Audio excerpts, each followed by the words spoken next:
mga laman lupa at mga sinasapihan. Amen? At dyan ay nagagawa namin, not of course, our own power, but by the power of the Holy Spirit. Because we are full. Hinihinuno kami. Pinuspos kami ng Holy Spirit. Amen? No, kaya nagagawa namin yun. No? So, yun yung tanda na you are believers. No? Kaya mo magpalayas ng demonyo.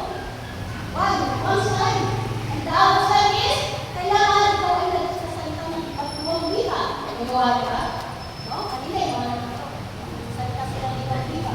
Dahil nung ako ay pag-dispose, unang words na lumag sa akin, la la la la la. And second, nagsa-Chinese na ako. Sabi ko, kasi pakawit sa months. Tapos naging German. Also, wala siya, wala soto, wala si. Also, wala si, wala si.